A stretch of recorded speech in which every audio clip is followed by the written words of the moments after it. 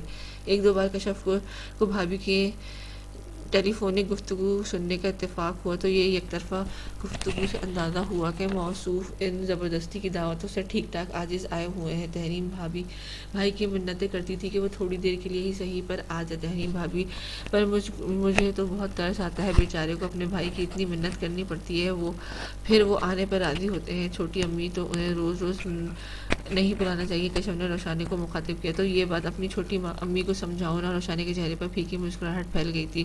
ابھی 10 دن پہلے ہی سعدون کو قیمہ بھرے کریلے کھانے کے لیے مدعو کیا تھا۔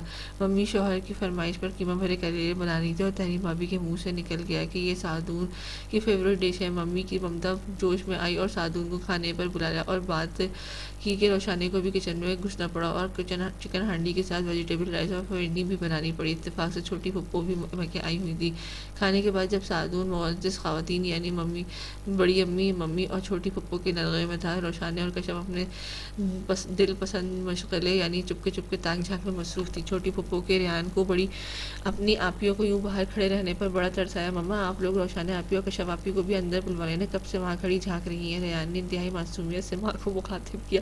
چھوٹی پھپھو چھٹ پٹا کر ریان اور فرحان کے متعلق دریافت کرنے لگی۔ روشانی اور کشف نے بھی بوکھلا کر وہاں سے ہٹی تھی، لیکن روشانی نے اس گھبراہٹ کے عالم میں بھی سعدون کے چہرے کے تاثرات جانچے بنا نہیں رہ پائی تھی۔ کوئی اور ہوتا تو منگیتر کی اس معصوم ادا پر زیر لب مسکرا ہی دیتا، لیکن اس کا چہرہ سپاٹ کا سپاٹ ہی رہتا۔ اس دن کے بعد اس نے سعدون کی موجودگی میں کبھی تانگ جھانک کی کوشش نہ کی۔ پتہ نہیں یہ شخص اتنا مغرور اور بے نیاز کیوں دکھتا ہے۔ سب بڑے اس کی متانت اور بربادی پر فدا تھے، اور روشانی کو یہ سنجیدگی بیزاری لگتی تھی۔ شادی کی تیاریوں میں تحریم بھابی اس کی پسند ناپسند کو بھرپور اہمیت دے رہی تھی۔ ملیشیا میں مقیم تک ممکنت باجی کا اتنی جلدی دوبارہ پاکستان آنے کا ممکن نہ تھا، لیکن وہ بھی ٹیلی فون پر رابطے میں تھیں اور روشانے پر واری صدقے ہوتی رہتی تھیں۔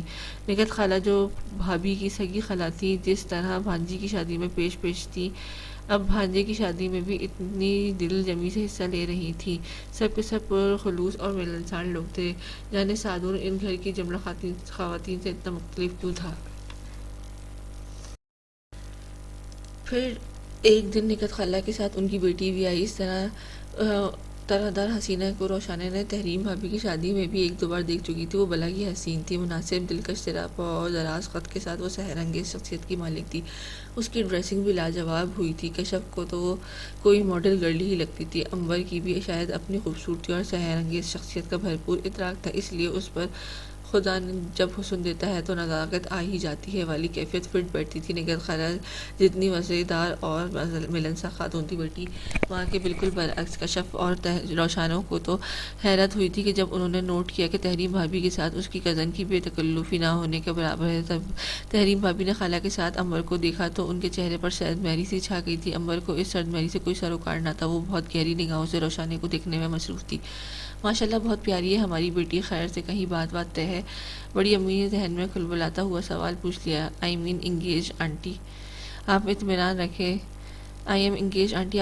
رکھیں، جواب نگہت خالہ کے بجائے انور نے خود دیا تھا، اور اس جواب پر ڈرائنگ روم میں ایک لمحے کو خاموشی چھا گئی۔ خالہ آپ چائے لیں نا، ٹھنڈی ہو جائے گی۔ تحریم نے اس بوجھل خاموشی کو توڑا، تیکھی نگاہ انور پر ڈالی جو محظوظ مسکراہٹ لہجے لبوں پر سجائے بیٹھی تھی۔ شرمندہ سی نگہت خالہ نے بھی شادی کی تیاریوں کے حوالے سے کوئی بات چھیڑ کر گفتگو کا موضوع بدلا۔ مہمانوں کی رخصت ہونے کے بعد روشانہ اور کشف اس مغرور سی لڑکی کو ڈسکس کر رہی تھی۔ اتنی خوبصورت لڑکی ہے، انور تحریم بھابی نے بھائی کے لیے اسے کیوں نہ چنا؟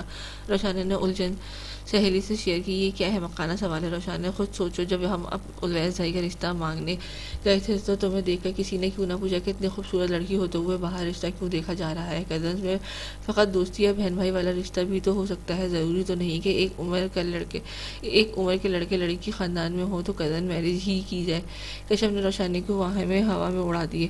اور ویسے بھی یہ لڑکی تو شکل سے اتنی مغرور لگ رہی تھی، تحریم بھابی وغیرہ پاگل ہے جو اکلوتے بھابی اسے بناتی۔ تم نے نوٹ نہیں کیا، بھابی تو اسے بالکل لفٹ بھی نہیں کروائی تھی، انہیں تو اس کی آمد ہی ناگوار لگ رہی تھی۔ تم نے اس کے چہرے کے تاثرات دیکھے نہیں تھے؟ کشف کے کہنے پر روشانی نے ہلکارا بھرا ہاں شاید تم ہی ٹھیک ہو۔ کشف کی بات سے اتفاق کے باوجود اس کا دل کچھ بے چین سا ہو گیا تھا۔ آئندہ آنے والے وقت میں اس کا یہ خدشہ سچ ثابت ہو کر خدشات کو سچ ثابت کر دیا تھا۔ ایاز نے کشف کی سالگرہ پر قیمتی پرفیوم اور پھول بھجوائے تھے۔ اب جب شادی میں چند دن ہی رہ گئے تھے تو بڑی امی کو تحفہ بھیجنا مناسب نہ لگا تھا۔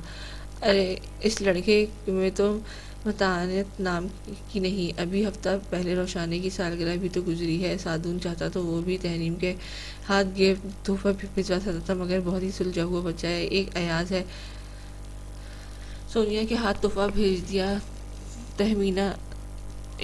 تمہیں علم ہے ہوگا کہ کیا سوچے گی؟ تہمینہ علم ہوگا کہ کیا سوچے گی؟ وہ خفگی سے اظہار کر رہی تھی۔ تہمینہ یعنی بڑی پھپھو کی بڑی بیٹی سونیا باجی ایاز کا گفٹ لے کر آئی تھی۔ بیچارہ اس زمانے میں اس سے زیادہ مشرقی لڑکا ہونے کا کیا ثبوت دیتا؟ دونوں کے بیچ ٹیلی فونک رابطہ تک نہ تھا۔ اپنی بہنوں جیسی سونیا آپی کے توسط اس نے گفٹ بھیجنے میں کامیاب ہوا، اور بڑی امی کی نکتہ چینی کشف کو ٹھیک سے خوش ہونے بھی نہ دے رہی تھی۔ کیا تھا جو سعدون بھائی بھی تمہیں کوئی تحفہ بھجوا دیتے؟ امی کو تو ہر معاملے میں ہی حد سے زیادہ شریف، سمجھدار اور بردبار لگتے ہیں۔ ایاز نے فقط برتھ ڈے گفٹ ہی تو بھیجا ہے، اور امی اتنی خفا ہو رہی ہیں، وہ منہ بنا کر بولی۔ روشانہ نے چہرہ پھیکا پڑ گیا اس کے، اور کشف کی سالگرہ آگے پیچھے ہی آئی تھی۔ اب پچھلی ہفتے اس کی سالگرہ گزری تھی۔ تحریم بھابی نے اسے خوبصورت برانڈڈ جوڑا گفٹ کیا تھا۔ ملیشیا میں مقیم تمکنت باجی نے بھی نہ صرف فون کر کے سالگرہ کی مبارکباد دی تھی، بلکہ تحریم کے ذریعے اپنے تحفہ بھی بھجوایا تھا۔ اس سب کے باوجود دل سے خوش نہ ہو پائی۔ دل میں موہوم سی امید تھی کہ سعدون خود نہ صحیح بہن کے ہاتھوں سے فقط برتھ ڈے کا کارڈ ہی بھیج دے۔ ایسا بھی کیا متانت اور بردباری جس میں کسی کے جذبات اور احساس کی پرواہ ہی نہ کی جائے۔ روشانی کو یہ بردباری اور سراسر سرد مہری لگی تھی۔ گھر والے جانے کیوں اس کی گن گائے جاتے تھے۔ اب اس کی وجہ سے بیچاری کشف کی تو خوشی افسردگی چہرے کی چھائی افسردگی کشف کی نگاہوں سے اوجھل نہ رہ پئی۔ اسے اپنی غلطی کا احساس ہوا۔ اچھا یار اب چھوڑو ادھر ادھر کی باتیں، امی نے ہمیں 1 ہفتے کا ٹائم دیا ہے، ساری شاپنگ فقط اسی ہفتے میں نمٹانی ہے، پھر امی اور چھوٹی ممی ہمارے گھر سے باہر قدم نہیں نکالنے دیں گی۔ آؤ اپنی شاپنگ لسٹ کو فائنل ٹچ دیتے ہیں، ابھی تو اتنی ڈھیر چیزیں رہتی ہیں، اف کیسے ہوگی سب تیاری۔ کشف نے افراتفری مچا کر اس کا دھیان ہٹانا چاہا اور وہ اس کوشش میں کامیاب بھی ہو گئی تھی۔ وقت کا واقعی پر لگ گئے تھے۔ وہ دن بھی جلد آن پہنچا تھا۔ بارات کو مختصر تھی۔ ان کے زیادہ تر ددیالے رشتہ دار بیرون ملک مقیم تھے۔ فقط نگہت خالہ قریبی رشتہ دار تھیں، کچھ دور پار کے احباب اور کچھ سعدون کے کولیگز اور ان کی فیملیز۔ مہمانوں کی اکثریت رخصتی کے بعد اگلے روز ولیمے کی تقریب میں ملنے کا کہہ کر اپنی اپنی گاڑیوں میں بیٹھ کر اپنے اپنے گھر روانہ ہو گئے۔ تحریم بھابھی اسے رخصت کروا کے گھر لے گئی۔ وہ بھائی کی شادی پر اپنے سارے ارمان پورے کر رہی تھی۔ نگہت خالہ سے پوچھ کر ساری خاندانی رسمیں ادا کر رہی تھی۔ یہ ویڈیو کال پر تمکنت باجی بھی اس تقریب میں بھرپور شرکت کر رہی تھی۔ ان کے بچے بھی اتنی پیاری مامی کو دیکھ کر بہت خوش ہو رہے تھے۔ ماموں پہلے شادی پر مان جاتے نا تو تحریم مانی کے ساتھ ہی ان کی بھی شادی ہو جاتی ہے، ہم یہ فنکشن تو مس نہ کرتے۔ اینا کا جی کر رہا تھا پر لگا کر اڑتی ہوئی اس تقریب میں شامل ہو جائے۔ سعدون پہلے مان جاتے تو تمہیں اتنی پیاری مامی کیسے ملتی بیٹا جی، یہ تو تمہاری تحریم آنی نے اپنی شادی کے بعد ہی ڈھونڈی ہے نا۔ نگہت خالہ اس سے پیار بھرے نگاہ ڈالتے ہوئے مسکرا کر بولی تھی۔ دیٹس رائٹ روشانی مامی، آپ واقعی بہت کیوٹ، بہت سویٹ ہے۔ سچ بتاؤں تو میں نے آج سے پہلے خوبصورت برائڈ نہیں دیکھی۔ اینا اپنی مامی پر فریفتہ ہو جا رہی تھی۔ تمکنت باجی بھی تحریم بھابھی سے اس کی نظر اتارنے کا کہہ رہی تھی۔ اپنی اتنی تعریف سن کر روشانے محبوب ہوئی جا رہی تھی۔ سعدی تم کہاں ادھر ادھر پھر رہے ہو؟ اپنی دلہن کے ساتھ 2-4 یادگار پکس ہی بنوا لو۔ ذرا دور بعد جب تحریم بھابھی اور نگہت خالہ منظرنامے سے ہٹیں تو کافی دیر سے خاموش بیٹھی امبر نے سامنے سے گزرتے سعدون کو پکارا۔ نہیں یار تھک گیا ہوں اس فوٹو سیشن سے۔ اب وہ اکتائے ہوئے لہجے میں بولا۔ دونوں کا طرز مخاطب ان کے بیچ گہبے تکلیف کو ظاہر کر رہا تھا۔ آ جاؤ فوراً نخرے نہ کرو، ایک یادگار موقع پر میرے ساتھ بھی کوئی پک تصویر ہونی چاہیے نہ۔ وہ دھوس بھرے انداز میں بولی۔ اوکے بھائی اب تو تم ہی رہ گئی ہو، تم بھی فوٹوگرافر بننے کا شوق پورا کر لو۔ وہ مسکراتے ہوئے روشانی کے پہلو میں آن بیٹھا تھا۔ بہت خوب، تو یہ شخص مسکراتا بھی ہے۔ اس کے مسکراتے لہجے نے روشانی کے لبوں پر مسکراہٹ چھین لی تھی۔ امبر نے کھٹکھٹ ان کی کئی تصویریں بنائی۔ تم کب سے اسٹیچو بنی ہوئی ہو، ریلیکس ہو جاؤ روشانے۔ امبر اس سے بظاہر بڑی اپنائیت سے بولی تھی۔ روشانے خاموشی سے اسی پوزیشن میں بیٹھی رہی۔ ویسے سچی بات ہے بھائی، مجھے تو پاکستانی دلہنوں پہ بہت ترس آتا ہے۔ اتنا heavy dress, heavy jewellery, heavy make up کے کسی عجوبے سے کم نہیں ہوتی۔ بیچاریاں پھر کئی گھنٹے تک کسی سنگی مجسمے کی طرح ساکت بیٹھی ہوں، فقط آنکھیں پٹ پٹانے کی اجازت ہوتی ہے۔ امبر کا تمسخرانہ لہجہ روشانی کو بری طرح سلگا گیا تھا۔ اس کے چند لمحے تک انتظار کیا کہ پہلو میں بیٹھا شخص اس لڑکی کی ٹوک دے گا، مگر شاید اسے اس کی بات پسند نہیں آئی تھی۔ اسے مسکرا دیا تھا۔ اب سنگی مجسمے میں مزید برداشت کی تاب نہ تھی۔ پاکستانی دلہنیں اتنے بھاری بھرکم لباس، وزنی زیورات میں عجوبہ لگتی ہی ہوں گی، لیکن انتہائی دل فریب عجوبہ۔ اسی لیے تو لوگوں کو دیکھ دیکھ کر دل نہیں بھرتا۔ بیچارے دولہا کا معاملہ مختلف ہے۔ کلا اور شیروانی میں اکثر دولہا کسی ہوٹل کے دربان لگتے ہیں، پھر بھی بڑے شوق سے یہ سب زیب تن کر لیتے ہیں۔ وہ شرم جھجک بالائے طاق رکھتے ہوئے بڑے بول پڑی تھی۔ امبر کا قہقہ بے ساختہ تھا۔ تمہاری دلہن کے منہ میں زبان بھی ہے، سعدی جان کر اچھا لگا، وہ لفظ لیتے ہوئے بولی۔ تمہاری تصویریں ہو گئی؟ اب میں جاؤں؟ خفگی بھرے لہجے میں بولا، پھر واقعی اٹھ کر چلا گیا۔ روشانی کے دل پر بوجھ پڑ گیا تھا۔ شاید اسے برداشت سے کام لینا چاہیے تھا۔ اس نے شوہر کی نگاہوں میں اس کا پہلا تاثر ایک زبان دراز لڑکی کے طور پر نہیں جانا چاہیے تھا۔ وہ کیوں اپنی ماں کی تربیت اور نصیحت کو فراموش کر بیٹھی تھی؟ بڑی امی اور ممی نے کشف اور اسے اتنی ڈھیر ساری نصیحتوں کے ہمراہ رخصت کیا تھا، لیکن کیا وہ اپنی بے عزتی پر چپ چاپ برداشت کر کے اس لڑکی کی اور شاید دیتی؟ وہ جس کی بے تکلفی اور اپنائیت بھرے انداز سے صاف ظاہر ہوتا ہے کہ وہ سعدون کی زندگی میں خاص مقام رکھتی ہے۔ ہم عمر کزنس کی روایتی بے تکلفی سے الگ ہی کوئی اور ہی چیز تھی جو روشانے کو کھٹک رہی تھی۔ تحریم بھابی اندر آئیں تو روشانے کو دیکھ کر ٹھٹکی تھیں۔ اس کے چہرے پر یقیناً کچھ ایسا تھا جو انہیں چونکا گیا تھا۔ تم تھک گئی ہوگی روشانے، آؤ چلو تمہیں بیڈ روم تک چھوڑاؤں، دلہن بننا آسان کب ہوتا ہے۔ وہ اس کا بھاری بھرکم لہنگا سنبھالتی اسے بیڈ روم میں لے جانے لگی۔ انہوں نے امبر سے مدد چاہی، نہ ہی امبر نے اپنے خدمات پیش کی۔ وہ مزے سے ٹانگ پر ٹانگ جمائے بیٹھی رہی۔ تحریم اسے نفاست سے بیڈ روم میں لے آئی تھی۔ اب تم ریلیکس کرو چندا، میں سادی بھائی کو بھیجتی ہوں۔ وہ اسے پیار سے کہہ کر چلی گئی تھی۔ روشانے ان کے کمرے سے نکلتے ہی اٹھی تھی اور ذرا دیر پہلے اس نے شوہر کے سامنے اپنے عجوبہ ڈکلیئر کیا گیا تھا۔ اس کی مسکراہٹ نے اس بیان کی تائید کی تھی کہ وہ اب مزید عجوبہ بنی نہیں رہنا چاہتی تھی۔ سعدون کافی دیر کے بعد بیڈ روم میں آیا اور وہ دلہناپے والے روپ سے چھٹکارا پا کے سادہ سوتی لباس میں ملبوس تھی۔ سعدون نے اس بارے میں کوئی استفسار تک نہ کیا۔ اس کے طرز عمل سے صاف ظاہر تھا کہ اسے نہ تو کوئی نئی نویلی دلہن سے سروکار تھا اور نہ ہی وہ اس کے اس عمل کی وضاحت کا طلبگار ہے۔ وہی ازلی بے نیازی، سرد سپاٹ سا انداز۔ اپنی اس بے توقیری پر روشانی نے آنکھیں پانیوں سے لبریز ہو گئی، یعنی اس کے دل کی گواہی سچی تھی۔ سعدون کی بے نیازی اس کی شخصیت کا حصہ نہیں بلکہ اس بندھن سے بیزاری تھی۔ روشانی کی انا نے اس کے الطافات کی بھیک مانگنا گوارا نہ کیا تھا۔ اس رات اس کی سماعتوں نے نہ تو شوہر کی کوئی پیار بھری سرگوشی وصول کی تھی اور نہ کوئی ستائش بھرا جملہ۔ مستقبل میں ساتھ نبھانے کا وعدہ، نہ کوئی اور قول و اقرار۔ اس کے نصیب میں جذبات و احساسات سے عادی انسان لکھا گیا تھا اور نصیب سے بھی کوئی لڑ سکتا ہے۔ صبح سویرے سعدون کی مسلسل بجتے موبائل سے روشانی کی آنکھ کھل گئی تھی۔ وہ بے خبر سو رہا تھا۔ جب تیسری بار فون بجا تو اس کے سعدون نے کندھا پکڑ کر ہلایا۔ اتنے میں فون بج کر خاموش ہو چکا تھا۔ آپ کے موبائل پر بار بار کسی کی کال آ رہی ہے۔ سعدون نے مندی مندی آنکھیں کھول کر اسے دیکھا تو اس نے فوراً جگانے کی وجہ بیان کی۔ آپ کے ہاتھ بڑھا کر سائڈ ٹیبل پر موبائل اٹھایا اور اتنے میں ہی فون دوبارہ بجنے لگا تھا۔ کیا مصیبت ہے تحریم، کیوں صبح سویرے جگا رہی ہو؟ وہ خفگی بھرے انداز میں مخاطب ہوا تھا۔ ہاں بھائی، جانا ہے تو جاؤ، میں کب روک رہا ہوں؟ وہ بیزاری سے گویا ہوا اور دوسری جانب تحریم نے جانے کیا کہا تھا۔ تو ٹھیک ہے یار، تم جاؤ اپنی نند کے ہاں ناشتہ لے کر۔ میں تو تمہیں رات کو بھی کہہ رہا تھا کہ تمہارے گھر کی تمہیں ضرورت ہے اور وہاں کی ذمہ داریاں نبھاؤ، بلا وجہ کی ٹینشن لے کے ادھر سے ادھر چکر کاٹ رہی ہو۔ اب رسانت بھرے انداز میں گویا ہوا تھا۔ تحریم نے آگے سے کوئی اور بات کی تھی جس کے جواب میں وہ مزید جھنجھلایا تھا۔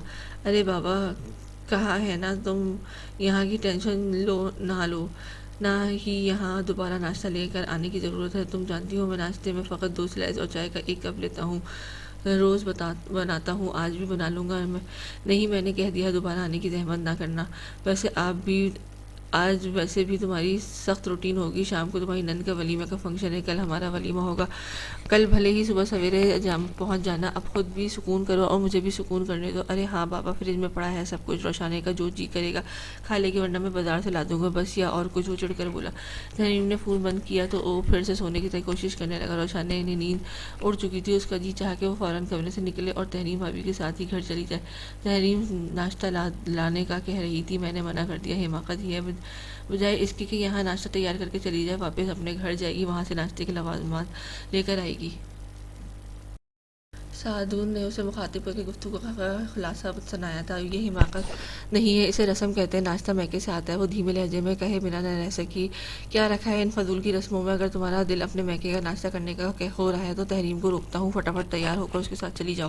شام کو تمہاری کزن کا ولیمہ، میں بھی ڈائریکٹ پہنچ جاؤں گا۔ سعدون کے ذخیرہ ذہن سے کیا آئیڈیا برآمد ہوا تھا؟ روشانے نے تردید کے بجائے خاموش رہنے کو ترجیح دی تھی۔ اسے جواب کا کب انتظار تھا۔ کروٹ بدل کر سونے کی کوشش کرنے لگا۔ تم بھی سو جاؤ، اتنی جلدی جا کر کیا کرو گی؟ وہ شاید سونے کا بہت شوقین تھا، جب بھی اسے بھی مفت مشورے سے نوازا۔ گھر میں کوئی اور ہے؟ میرا مطلب ہے مہمان وغیرہ۔ روشانی نے جھجکتے ہوئے پوچھا۔ مہمان تو کل بھی کب تھے، بس خالہ اور امر تھی، ان کا بھی ڈرائیور لینے آ گیا تھا۔ تحریم بلا وجہ رکی تھی، حالانکہ میں تو اسے بھی کہہ رہا تھا کہ چلی جائے، رات چلی جاتی تو اب صبح صبح نیند خراب نہ کرتی۔ توبہ ہے اس بندے کی، ایسی بھی کیا نیند کا رسی ہے؟ روشانی نے دل میں سوچا تھا، عذرا 10-11 بجے سے پہلے نہیں آتی، اس کے دروازہ بجانے سے پہلے کوئی اور ڈسٹرب نہیں کرے گا۔ سو جاؤ سکون سے۔ وہ آنکھیں موندے اسے بھی سونے کی برابر تلقین کر رہا تھا۔ کون عذرا؟ نیا نام سن کر روشانی نے دریافت کرنا ہی پڑا۔ وہ ہماری ملازمہ، اور کون یار؟ روشانی نے دریافت وہ ہماری ملازمہ اور کون یار. اب وہ قدرے جھنجھلاتا. روشان ایک پل کو خاموش ہو گئی. محبت بھرے انداز نہ صحیح جھنجھلائے ہوئے انداز میں ہی صحیح بے تکلفی برت گیا تھا. اب سوچ اور سکون سے میں فریش ہو کر باہر جا رہی ہوں. ویسے بھی میرا ایک بار آنکھ کھل جائے تو دوبارہ نیند نہیں آتی. روشانے نے اپنا رسانت بھرے انداز میں کہتے اس کے پاس سے اٹھ گئی تھی. سعدون نے یقیناً سکون کا سانس لیا ہوگا. وہ تازہ دم ہو کر کمرے سے باہر نکلی. گھر میں واقعی کوئی نہ تھا. تحریم جا چکی تھی. پتہ نہیں تحریم بھابھی کو لینے اویس بھائی آئے ہوں گے یا بڑی امی نے ڈرائیور بھیجا ہوگا. اسے ایک پل سب گھر والے بڑی شدت سے یاد آئے تھے. گھر پہ بھی تو ان دونوں کی کمی کتنی شدت سے محسوس کی جا رہی ہوگی. وہ اور کشف بڑے ابو کے بقول گھر کی ساری رونقیں ان دونوں کے دم سے ہی تھیں. اور یہ وقت گھر میں ویسے ہی بڑے رونق والا ہوتا تھا. ناشتے کی میز پر سب اکٹھے ہوتے تھے. بڑے ابو اخبار کی سرخیاں بآواز بلند پڑھتے تھے. پھر سب گھر والوں کے تبصرے ہوتے تھے. گھر میں سیاسی وابستگی رکھنے والے دو گروپ تھے. بڑے ابو ڈیڈی اور روشانے ایک سائڈ پر ہوتے تھے، جبکہ ممی، بڑی امی اور اویس بھائی دوسری طرف. کشف کو سیاست اور حالات حاضرہ میں خاص دلچسپی نہ تھی. وہ صرف دل جمعی سے ناشتہ کرتی. روشانے کا معاملہ مختلف تھا. اسے بڑے ابو اور ڈیڈی کے ساتھ دیکھی کم عمری سے ہی اخبار بینی کا چسکا لگ گیا تھا. اس کی دلچسپی اور رجحان کو حوصلہ افزائی بڑے ابو نے کی تھی. ان کی اسٹڈی میں چڑیا کو بھی پر مارنے کی اجازت نہیں تھی، لیکن روشانے کے لیے اس اسٹڈی روم کے دروازے ہمیشہ کھلے رہتے. وہ خوش ہو کر کہتے کہ روشانی کی شکل میں انہیں ایک ادبی عملی خزانے کا وارث مل گیا ہے. نصابی کتابوں کے ساتھ ساتھ روشانے کے سرہانے ملکی یا غیر ملکی ادب کا کوئی شاہکار ضرور موجود ہوتا. بڑے ابو اپنے عزیز جان بھتیجی کے ساتھ علمی ادبی بحث کرتے. ہاں، ناشتے کی میز پر فقط ملک کے سیاسی حالات زیر غور آتے اور سب ہی شریک گفتگو ہوتے. لطیفے پیرائے میں ایک دوسرے کے سیاسی وابستگی کے اوپر طنز کیے جاتے، لیکن سب کچھ ہنستے مسکراتے ہوتا. اور کتنا مزہ آتا جب سب مل بیٹھتے تھے. روشانے کو ان پل اب سب اتنی شدت سے یاد آئے کہ آنکھیں بھیگ گئیں. اتنے میں پیچھے سے قدموں کی چاپ سنائی دی. وہ چونک کر مڑی. سعدون تھا جو ذرا بیزاری سے اس کی طرف اس کا موبائل بڑھا رہا تھا. یہ تم بیڈ پر بھول آئی تھی، شاید تمہارے گھر سے فون آ رہا تھا. روشانے نے بے قراری سے دیکھا. ممی کے نمبر سے 2 مس کال تھیں. اس نے فوراً کال ملائی. سلام دعا کے تبادلے کے بعد ممی نے چھوٹتے ہی ناشتے کا پوچھا. اویس اور تحریم کشف کے ہاں ناشتہ لے کر گئے ہیں. تمہاری چھوٹی پھپھا تمہاری طرف آ رہے ہیں. تم لوگ جاگ گئے ہو نا؟ وہ پوچھ رہی ہیں. روشانے نے موبائل کان سے ہٹا کر دھیرے سے سعدون کو مخاطب کیا. ممی کہہ رہی ہیں کہ چھوٹے پھپھا ناشتہ لے کے آ رہی ہیں. اور اس ذرا سی بات پر ہی موصوف کے پہلے سے بگڑے تیور مزید بگڑ گئے تھے. حد ہوتی ہے بھائی، لگتا ہے ناشتے کے سوا دنیا میں کوئی دوسرا مسئلہ ہی نہیں. وہ بڑبڑایا تھا. ساتھ ہی ہاتھ کے اشارے سے بھی منع کر دیا تھا. ممی ناشتے کا تکلف رہنے دیں. سعدون نے مجھے ناشتہ کروا دیا. اس نے فراٹے سے جھوٹ بولا، پھر ایک دو باتیں مزید کر کے انہیں مطمئن کیا. سعدون کی پریشانی کے بل کم ہوئے تھے. کال منقطع ہوتی ہوئی تو اس نے کچن کی سمت اشارہ کیا. ہاں، کچن میں ہر چیز موجود ہے. اپنی مرضی کا ناشتہ کرو، میں تو سونے جا رہا ہوں. اور ہاں، آئندہ کمرے سے باہر نکلتے وقت اپنا سیل فون اپنے ہمراہ رکھا کرو. مطلب کیا ہے آپ کا کہ میں سونے جا رہا ہوں؟ میں ایک دن کی رات کی دلہن ہوں، بلکہ ایک رات کی دلہن ہوں. خود ناشتہ بناؤں گی کیا؟ روشانے نے حیرت سے آنکھیں پھاڑی تھیں. اپنی قسمت پر رونا بھی آیا اور اس شخص کے تیور دیکھ کر دل میں تہیہ کر لیا تھا کہ بھلے سے محبت ملے نہ ملے، لیکن وہ ہر پل ہر گھڑی اسے اپنی موجودگی کا احساس دلوائے گی. نئی نویلی دلہن اگر بریڈ پر جیم لگا کر کھا لے گی تو اس کی دلہناپے پہ ہرگز کوئی گزند نہیں پہنچے گا. وہ تیکھے تیور سے گویا ہوا. جیم بریڈ میرے حلق سے نیچے نہیں اترتا. میں بریڈ پراپر بریک فاسٹ کی عادی ہوں. اس کے تیکھے تیوروں سے خائف ہوئے وہ بنا مزے سے بولی تھی. اور یہ پراپر بریک فاسٹ کیا ہوتا ہے؟ بائی دا وے، وہ خشمگی نگاہوں سے انداز سے بولا. آملیٹ، پراٹھا اور ساتھ کڑک سی چائے. میرا مطلب ہے اسٹرانگ ٹی. اور ہاں، ہماری فیملی میں کوئی بھی نیند کا دھنی نہیں ہے. سب کے سب صبح سویرے اٹھنے کے عادی ہیں اور بس جب ایک بار اٹھ گئے تو اگلا کام مزیدار ناشتے کا ہی ہوتا ہے. اور میں تو بھوک کے معاملے میں ویسے ہی بہت کچی ہوں اور اس وقت بھی مجھے زوروں کی بھوک لگ رہی ہے. پلیز ناشتہ جلدی بنائیے. مطلب کیا ہے تمہارا؟ سعدون تو اس کی فرمائش پر ہکا بکا ہی رہ گیا. مطلب تو مجھے آپ سے پوچھنا ہے، اگر آپ نے مجھے ناشتہ کروانا ہے تو میرے گھر والوں کو ناشتہ لانے سے کس خوشی میں منع کیا؟ میں ممی کو کہتی ہوں کہ وہ چھوٹی پھپھو کے ہاتھ بھجوا دیتی ہیں ناشتہ. روشانے نے موبائل والا ہاتھ اوپر کیا. مجھے پراٹھے نہیں پکانا آتا ہے. آملیٹ بنا دیتا ہوں اور ٹوسٹ سیکنے دیتا ہوں. وہ نروٹے پن سے بولا. ایک کپ چائے بھی؟ روشانے نے پراٹھے پر اصرار مناسب نہ جانا تھا اور وہ اسے کھانے والی نظروں سے گھورتا کچن کی طرف بڑھ گیا تھا. روشانے نے لاؤنج میں آ کر بیٹھ گئی. 15 منٹ بعد پٹکنے کے انداز میں اس کے سامنے ناشتے کی ٹرے رکھی گئی تھی. اسے آج کے لیے تھا، کل سے ناشتہ کرو نہ کرو تمہارا اور سر درد ہوگا، میرا نہیں. ساتھ ہی باور نشاور بھی کروا دیا گیا. جیسے آپ کا مزاج ہے نا جلا بنا ہوا، ویسا ہی آپ نے آملیٹ بنایا ہے. میں آج تو زہر مار کر رہی ہوں، مگر آئندہ آپ کے ہاتھ کا ناشتہ بنا ناشتہ کرنے کا سوچوں گی بھی نہیں. سو بے فکر ہو جائے. روشانہ نے اس کے روب میں نہ آنے کا تہیہ کر لیا تھا. اسے گھورتا ہوا وہاں سے چلا گیا تھا. روشانہ نے چند لمحے خاموشی سے بیٹھی رہی. خود ساختہ ہمت اور اعتماد بس اتنی ہی دیر کے لیے تھا. اب ہاتھ پاؤں عجیب ٹھنڈے ٹھنڈے سے ہو رہے تھے. بھوک کے قطن کوئی احساس نہ ہوتے ہوئے بھی اس نے ٹرے ایک جانب کھسکائی تو یہ تھی اس گھر میں اس کی شادی شدہ زندگی کی پہلی صبح. آنکھوں کا فرش گیلا ہونے لگا. پھر ایک گہرا سانس کھینچتے ہوئے اس نے خود کو کمپوز کرنے کی کوشش کی اور ناشتہ کرنے لگی.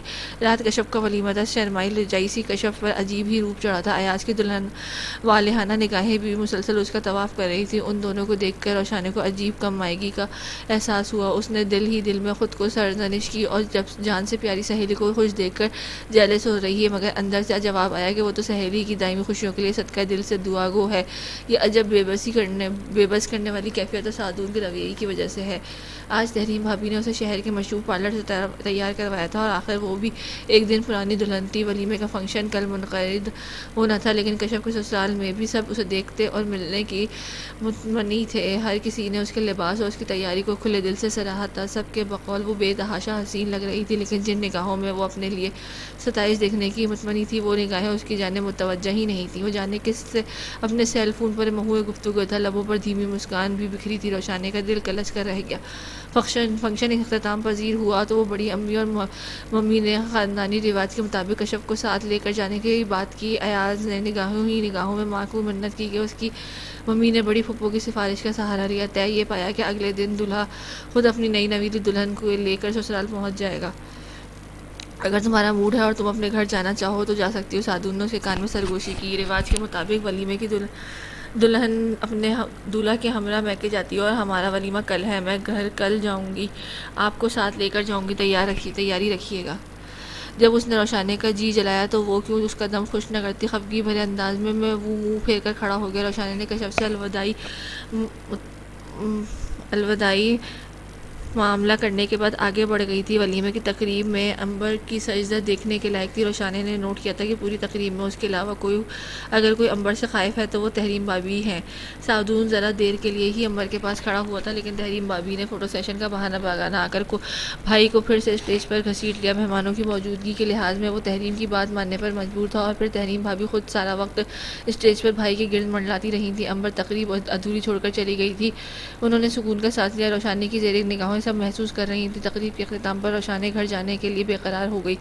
اس کی بلا سے سعدون جاتا یا نہیں، لیکن بس وہ اب اپنوں کے درمیان جانا چاہتی تھی. اس کی حیرت کی انتہا نہ رہی جب واپسی کے سفر میں سعدون بھی بنا کہے اس کے ہمراہ تھا. ایسے ہی تو بڑی امی اور ممی کی گڈ بکس میں شامل نہ تھا. مہذب، وفادار اور فرمانبردار داماد، اور وہ اس کی خوب واری صدقے جا رہی تھی. لیکن انہیں کیا خبر تھی کہ اس مہذب اور فرمانبردار شخص کے تیکھے تیور ان کی لاڈلی کو تنہائی میں برداشت کرنے پڑتے ہیں. کیا اسٹوپڈ رسم ہے؟ دولہا کو بھی سسرال میں رات گزارنی ہے. میں ان لیٹ نائٹ فنکشنز کی وجہ سے پہلے ہی بہت تھکا ہوا ہوں. انجا کی جگہ پر مجھے ویسے ہی نیند نہیں آتی. تو کس نے کہا تھا ساتھ آئیں، چلے جاتے اپنے گھر. میں بھی اپنے گھر سکون حاصل کرنے آئی تھی. کیا خبر تھی کہ یہاں بھی آپ کے نخرے برداشت کرنے پڑیں گے. روشانہ نے تنک کر بولی تھی. تمہاری تحریم بھابی کی کار فرماری ہے. میری فقط یہ مجبوری ہے کہ میری بہن کا سسرال ہے. یہ مروت نبھانی پڑتی ہے، لیکن مروت نبھا کر عاجز آ گیا ہوں میں. وہ تلخی سے کہتا کروٹ بدل کر سونے کی کوشش کرنے لگا. روشانہ نے اپنی جگہ ساکت بیٹھی تھی. چند لمحوں بعد اجنبی جگہ پر نیند نہ آنے کا دعویٰ کرنے والا گہری نیند سو چکا تھا، جبکہ روشانہ کی رات آنکھوں میں کٹی تھی. شادی کے بعد دعوتی پیریڈ شروع ہو چکا تھا. میکی کی طرف سے بہت سی دعوتیں کشف کی وجہ سے التوا کے شکار تھیں. کشف اور ایاز ہنی مون کے لیے شمالی علاقہ جات گئے ہوئے تھے. وہ لوٹتے تو دعوتیں پھر سے شروع ہو گئی. سعدون اور ان دعوتوں سے اکتایا ہوا تھا، لیکن غنیمت تھا کہ وہ دعوتیں اٹینڈ کر رہا تھا اور میزبانوں کے گھر جا کر مصنوعی خوش دلی کا اظہار بھی کر لیتا تھا.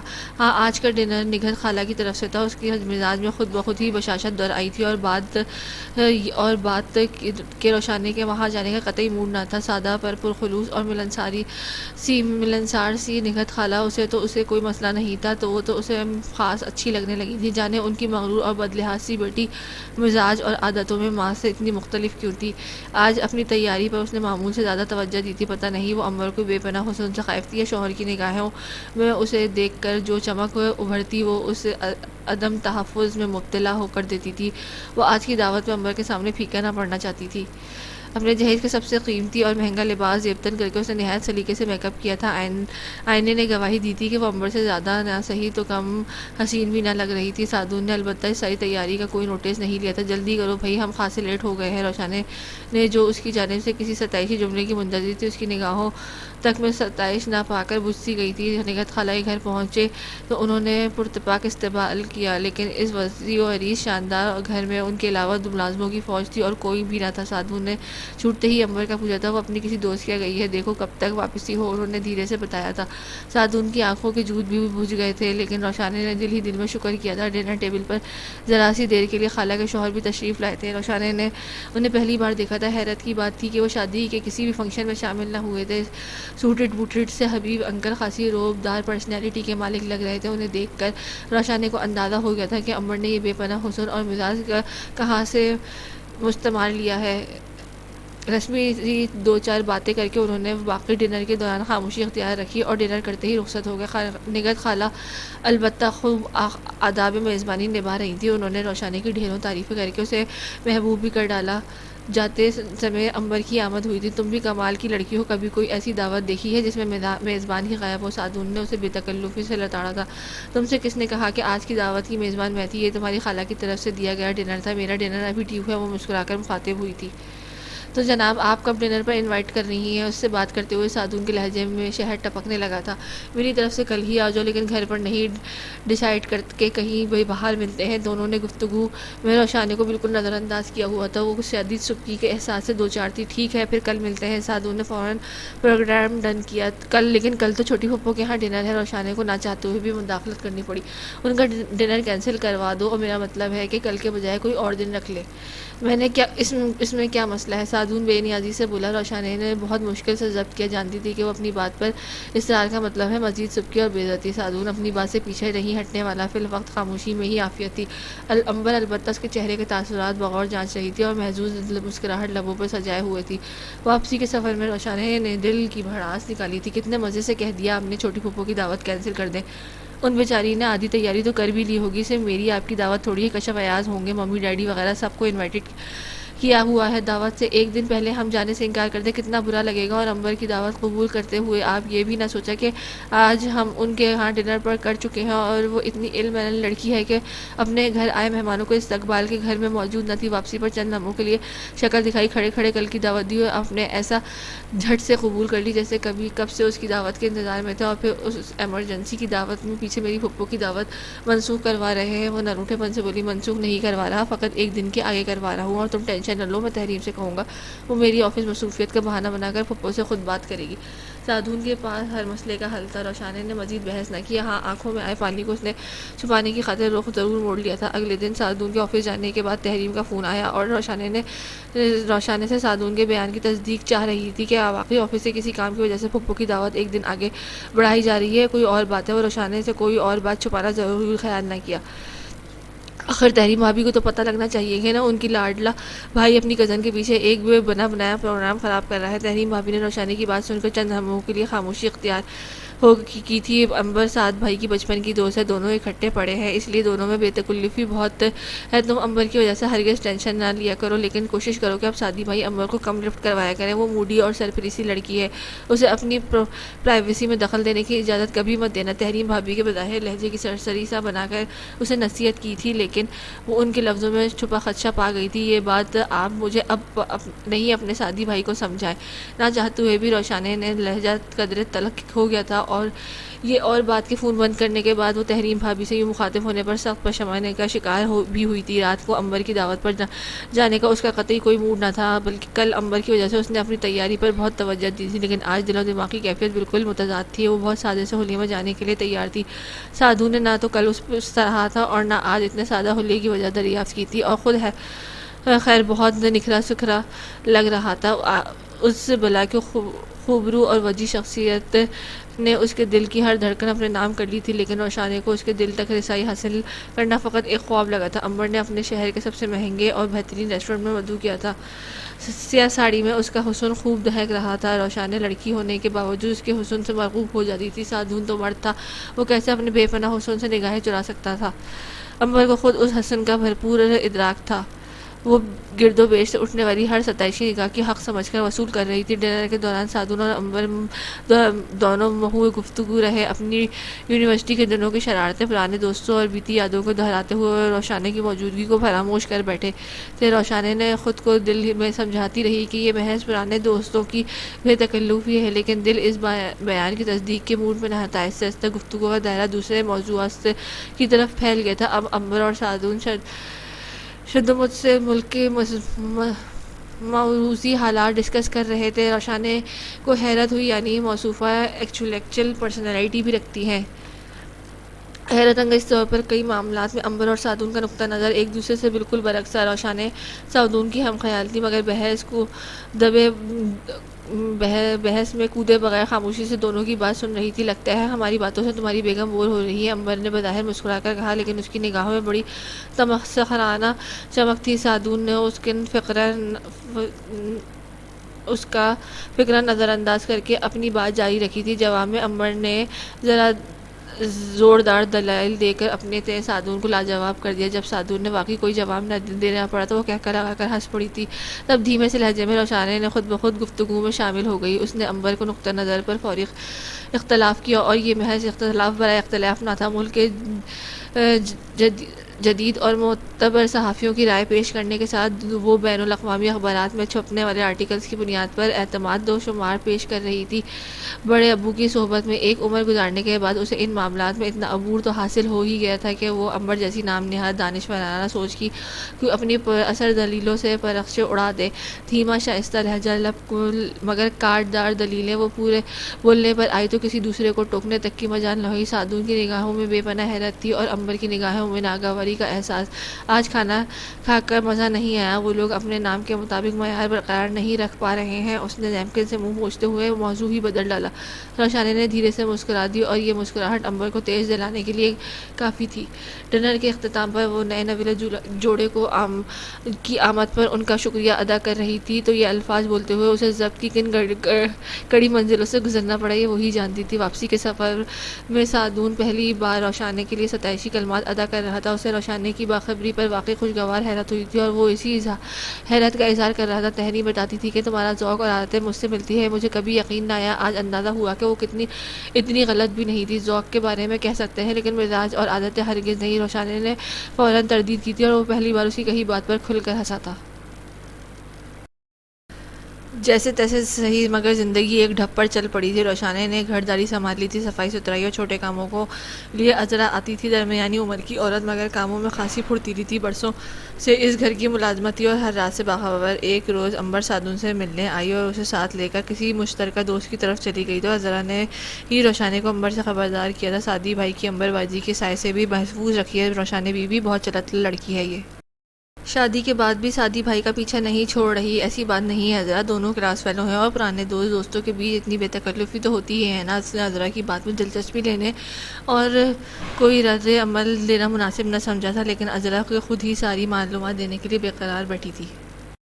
یہ جو سعدی بھائی ہیں نا، امبر باجی کے عشق میں گوڑے گوڑے گرفتار تھے، لیکن بہنیں ان کی امبر باجی سے شادی پر بالکل تیار نہیں تھی۔ سعدی بھائی نے بھوک ہڑتال کر دی تب تمکنت باجی نے اسے رشتہ ڈالا تھا، لیکن آگے سے امبر باجی نے خود ہی انکار دیا۔ سب کے کلیجوں میں ٹھنڈک پڑ گئی تھی۔ میں نے تو خود گھر جا کر 2 نفل شکرانے کے پڑے تھے، ایسی بددماغ اور مغرور لڑکی اس گھر کی بہو بن کر آتی تو کیا بنتا بیچاری بہنوں کا۔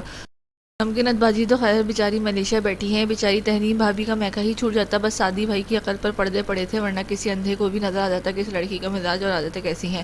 ہم جیسے انسانوں کو تو خیر یہ انسان سمجھتی ہی نہیں ہے، تو تحریم باجی تک سے اتنا خار کھاتی ہے، اور تو اور نگہت خالہ کی بے عزتی کرتی رہتی ہے۔ عذرا اپنی ہی دھن میں بولتی جا رہی تھی، نگہت خالہ ماں ہے امبر کی، کوئی اپنی ماں کی کیوں بے عزتی کرنے لگا، یوں بیور کی مت اڑاؤ۔ اس نے عذرا کو ٹوکا، لو جی آپ کو تو کچھ پتہ ہی نہیں، نگہت خالہ سگی ماں تھوڑی ہیں، سوتیلی ماں ہے امبر باجی کی، اور دنیا سوتیلی ماؤں کے ظلم و ستم کی داستان سناتی ہے، لیکن یہاں قصہ ہی الٹ ہے، جیسے لحاظ نگہت خالہ کے شوہر ویسے ہی بدتمیز بیٹی۔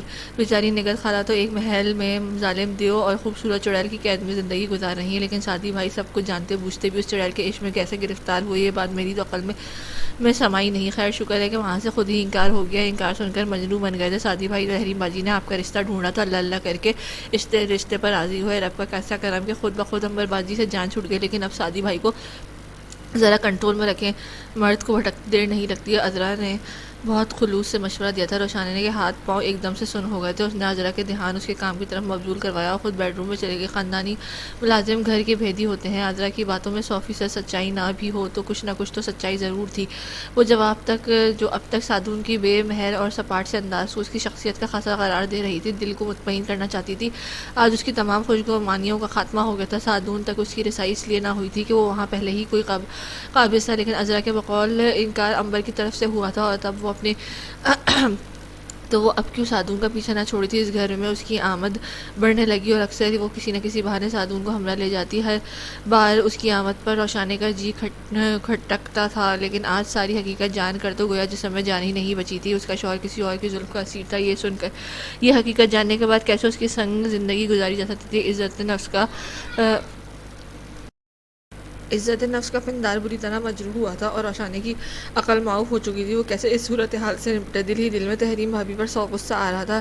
سب کچھ جانتے بوجھتے انہوں نے اس کی زندگی کے ساتھ کھیل کھیلا، شاید اس لیے وہ کشف کے بجائے اس کی طلبگار ہوئی تھی۔ اویس بھائی کی سگی بہن کے ساتھ وہ اپنی بھائی کی شادی کا رسک کیسے لے سکتی تھی؟ 100 قربانی کے بکرے کے روپ میں انہیں روشانی ہی بھائی تھی، لیکن کیا اس گھر میں اتنے دن گزارنے کے بعد بھی انہیں اندازہ نہ ہوا تھا کہ ان کے شوہر اور ساس سسر کی زندگی میں روشانی کی حقیقت کشف جتنی ہی ہے؟ اور اگر وہ گھر والوں کو علم میں سارا معاملہ لے آئے تو کیا تحریم بھابھی کی اپنی زندگی متاثر نہ ہوگی؟ روشانی نے ہر پہلو پر غور کر رہی تھی، اور پھر اس نے تھک ہار کر مان لیا کہ وہ کب یہ چاہے گی کہ اس کی وجہ سے اویس بھائی اور تحریم بھابھی کی شادی شدہ زندگی متاثر ہو۔ سب کی خوشیوں کی خاطر سمجھوتا اسے کرنا تھا اور خود کو یہ سمجھوتا بھری زندگی گزارنے کے لیے تیار کرنے لگی۔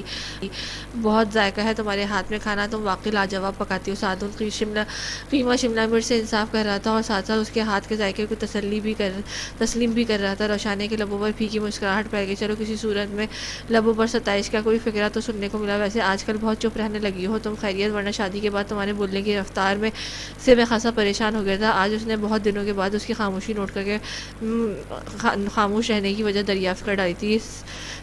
سیانے کہتے ہیں ایک چپ 100 سکھ۔ سیانوں کی بات پر عمل کر رہی ہوں۔ ناخنوں پر نگاہ جما کر بے تاثر سے لہجے میں بولی سادون نے ایک گہری نگاہ اس کے چہرے پر ڈالی، پھر خود بھی سیانوں کے مقولے پر عمل کر کے مناسب جانا۔ میں کچھ دنوں کے لیے گھر جانا چاہتی ہوں، کشف بھی رہنے آئے گی۔ شادی کے بعد ہم ابھی تک اکٹھے نہیں رہے۔ کچھ لمحوں کے توقف کے بعد اس نے سادون کو مخاطب کیا، جتنے دن کے لیے جانا چاہو اتنے دن کا کھانا بنا کر فریز کر جانا، بازار کے کھانے سے میرا پیٹ خراب ہو جاتا ہے۔ سادون نے اسے جانے کی مشروط اجازت دے ڈالی اور اپنی اس رغبت پر روشانی کا جی جل کر خاک ہو گیا۔ وہ سیانوں کی بات پر روگردانی کرنے کے بارے میں سوچ ہی رہی تھی کہ عذرا کی اوئی اوئی اور ہائے اللہ کی پکار سن کر جلدی سے اٹھ کر اس کے پاس آ گئی۔ بہت بڑا بیٹا آ گیا ہے باجی، روشانی کو دیکھ کر وہ کر رہی، وہ اپنی پنڈلی پکڑ کر دوہری ہوئی جا رہی تھی، مطلب کریمپس۔ روشانی نے اس کی حالت دیکھ کر اسے اصلاح کی درست کا ترجمہ کیا۔ جی ہاں وہی، اللہ ہائے اللہ مر گئی میں، وہ پھر چیخی تھی۔ اس کے چہرے سے ہی شدید اذیت کا اظہار ہو رہا تھا۔ وہ ابھی پور دھو کر آئی تھی، شلوار کے پائچے بھی اچھے خاصے گیلے تھے۔ اچھا تم بیٹھو تو صحیح۔ روشانی نے اسے صوفے پر بٹھایا اور خود اسے قدموں میں کارپیٹ پر بیٹھ گئی، اپنی گود میں اس کا متاثرہ ٹانگ رکھ لی۔ عذرا کی آئی ہوئی تھی، سادون بھی ادھر نکلا۔ سادون پلیز زیتون کے تیل کی شیشی پکڑا دیجیے گا، اس نے سادون کو پکارا۔ سادون نے کی شیشی لا دی۔ وہ عذرا کے ہائے ہوئے کے باوجود نرم ہاتھوں سے اس کی پنڈلی کی مالش کرنے لگی، ساتھ ہی نصیحتیں بھی جاری تھی۔ خوراک بھی کی اجزا کی کمی ہے اور مسئلہ جنم لیتا ہے۔ روشانی بی بی آپ کا نیا جوڑا خراب ہو رہا ہے، رہنے دیں جی میں خود تیل مل لیتی ہوں۔ عذرا سخت شرمندگی سے دوچار تھی، گرد آلود گیلے پائچے اور روشانی کے سوٹ کو بھی داغدار کر رہے تھے، لیکن وہ ان سب سے بے نیاز اپنے کام میں مصروف تھی۔ سادون دھیرے سے مسکرا کر واپس پلٹ گیا تھا۔ عذرا کے درد کی شدت میں اضافہ ہوا تو روشانی نے اسے چھٹی دے دی۔ اب گھر کے باقی کام اسے نمٹانے تھے۔ مصروفیت کا یہ فائدہ ہوا کہ دماغ سے ساری بیکار سوچیں نکل گئی تھیں۔ سادون کے لیے ہفتے بھر کے کھانے فریز کر کے وہ میکے آ گئی تھی۔ کشف اس سے پہلے موجود تھی، وہ دونوں ماؤں سے خوب لاڈ اٹھوا رہی تھی۔ روشانی بھی ان پانچوں وہ آن پہنچی تو گویا سب کی عید ہو گئی۔ وہی گھر، وہی جان چھڑکنے والے گھر والے ہیں، وہی ہم جولی، لیکن پھر بھی کچھ تھا جو اب زندگی میں پہلے والی بات نہ تھی۔ کشف کے موبائل فون پر گھڑی گھڑی ایاز کے میسج آتے، رات کو بھی وہ ایاز سے ہی محو گفتگو تھی، اور وہ اور کشف شادی سے پہلے ایک ہی کمرہ شیئر کرتی تھی۔ اب بھی دونوں کا بسیرا وہیں تھا، لیکن روشانی کو وہاں اپنی موجودگی ان کی پرائیویسی میں مداخلت لگی، وہ چپ چاپ لاؤنج میں چلی آئی۔ تحریم بھابھی کی بھی کسی کام سے وہاں سے گزر تو روشانی کو کسی سنگی مجسمے کی طرح ساکن بیٹھے دیکھا، کن خیالوں میں گم ہو روشانی، انہوں نے اسے پیار بھرے لہجے میں پکارا، وہ اپنے خیالوں سے چوکی سادی بھائی یاد آ رہے ہیں نا، انہوں نے اپنی دانش میں اسے چھیڑا تھا۔ روشانی نے جواب دینے کے بعد زبردستی کی مسکراہٹ چہرے پر ساری، تم خوش تو ہونا؟ روشانی وہ جانے کیا تصدیق چاہ رہی تھی۔ جی بھابھی، آپ سب کی خوشی دیکھ کر میں واقعی بہت خوش ہوں، اللہ سب کی خوشیوں کو اسی طرح قائم رکھے، وہ سادہ سے انداز میں مسکرا کر کہتی، واپس کمرے کی طرف بڑھ گئی۔ تحریم کی پرسوچ نگاہیں انہوں نے اسے دور تک کا پیچھا کیا تھا۔ آپ آج شام کو مجھے لینے آ جائیں، اس نے سادون کو فون کیا تھا۔ خیریت؟ ابھی تو وہی فریز کیے ہوئے کھانے باقی ہے۔ سادون کی حیرت بے ساختہ تھی۔ روشانی نے جس طرح ضبط کیا یہ وہی جانتی تھی۔ کشف بھی ہفتے بھر کے لیے رہنے آئی تھی، لیکن ایاز بھائی کا اس کے بغیر دل نہیں لگا، تو وہ پرسوں ہی واپس لوٹ گئی ہے۔ اب آپ بھی شیڈیول سے ایک آدھ دن پہلے مجھے لینے آ جائیں گے تو شاید ممی اور بڑی امی کے لیے یہ بات اطمینان کا باعث ہوگی، وہ ہر طرح میری خوشی کے بارے میں استفسار کرنے لگی ہیں۔ شاید اب میرا چہرہ چغلی کھانے لگا ہے، وہ صاف گوئی اختیار کیے بنا رہ نہ پائی۔ اوکے، میں شام کو آ جاؤں گا۔ چند لمحوں کے توقف کے بعد سادون سنجیدگی سے گیا ہوا اور روشانی نے کال منقطع کر دی۔ ابھی وہ کیوں جا رہی ہو بیٹا؟ ابھی تو تم نے 2 دن مزید رکنا تھا، ممی اس سے پیار بھرے لہجے میں استفسار کر رہی تھی۔ نہیں بس ممی سادون کو کب سے آنے کا کہہ رہے ہیں، میں نہیں منع کر رہی تھی، پر اب کشف بھی چلی گئی ہے تو سوچا سادون کو مزید نہیں ٹالوں، آنے دو انہیں، وہ رسانت سے بولی، اور ممی کو یہ بات سن کر ہی نہال ہو گئی۔ اچھا کیا بیٹا، جب سادون کا وہاں دل نہیں لگ رہا ہے تو تمہارا جانا ہی مناسب ہے، کچھ دن بعد پھر چکر لگانے نا۔ ممی کے کہنے پر اس نے سر اس بات میں ہلا دیا۔ جو اطمینان اس وقت اسے ماں کے چہرے پر نظر آ رہا تھا، اس کے لیے جھوٹ اسے سراسر جائز لگا۔ میرا خیال ہے سادون کے لیے قیمہ بھرے کریلے بنا لیتی ہوں، سادون کو بہت پسند ہے۔ ممی نے فوراً ہی شام کے کھانے کا مینیو بھی ترتیب دینا چاہا۔ اب آپ صرف اپنے داماد کے لیے پسند ناپسند کو اہمیت دیتی ہیں، میں نے شام کو کڑی چاول کھانے ہیں، آپ نے وہی بنائیں گی؟ وہ ذرا نہ روٹھے پن سے بولی۔ اچھا ٹھیک ہے نا، قیمہ کریلے بھی بنا لیتی ہوں اور کڑی چاول بھی، میٹھا تم بنا لینا، میں نے کہا۔ ممی نے کہا، وہ اس بات میں سر ہلاتی پھر سے کمرے میں چلی گئی، لیکن اس کا آج کوئی کام بھی کرنے کا ذرا موڈ نہ تھا۔ جانتی تھی ممی سب خود ہی دیکھ لیں گی، میں کیا کہ لڑکیاں یوں ہی سست اور کاہل ہو جاتی ہیں۔ اس کے تو دل کا موسم بھی اس جمود بھری کیفیت کا سبب تھا۔ اگر اپنی گھر والوں کا خیال نہ ہوتا تو وہ کبھی بھی سادون احمد کی زندگی میں کسی انچاہی ہستی کی مانند شریک نہ ہوتی۔ شادی کے بعد احساس ہوا تھا کہ لڑکیوں کو اکثر سمجھوتے اپنے پیاروں کی خاطر کرنے پڑتے ہیں۔ شام کو کھانے پر سب نے ہی سادون کی راہ دیکھ رہے تھے، لیکن اس کی آمد کا کوئی نام و نشان نہیں تھا۔ روشانی نے 2-4 بار کال کرنے کی کوشش کی، مگر اس کی کال ریسیو نہ کی۔ وہ سب کے سامنے عجیب خفت سے 2-4 تھی۔ اس کے علاوہ تحریم بھابھی تھی جو عین اسی کی کیفیت میں مبتلا تھی، انہوں نے الگ گوشے میں جا کر بھی بھائی سے رابطہ کرنے کی کوشش کی۔ سادون نے دوسری دفعہ کوشش پر کال ریسیو کر لی تھی۔ سعدی بھائی کہاں ہیں آپ؟ سب کھانے پر آپ کا انتظار کر رہے ہیں، آج آپ نے روشانی کو لینے آنا تھا، وہ خفگی بھرے انداز میں استفسار کر رہی تھی۔ ہاں یار، بس ایک ایسا کام نکل آیا کہ میں نہیں آ پایا، وہ بولا تھا۔ ایسا بھی کیا کام سعدی بھائی؟ اور کم از کم روشانی کا فون ہی ریسیو کر لیتے، کب سے ٹرائی کر رہی ہے؟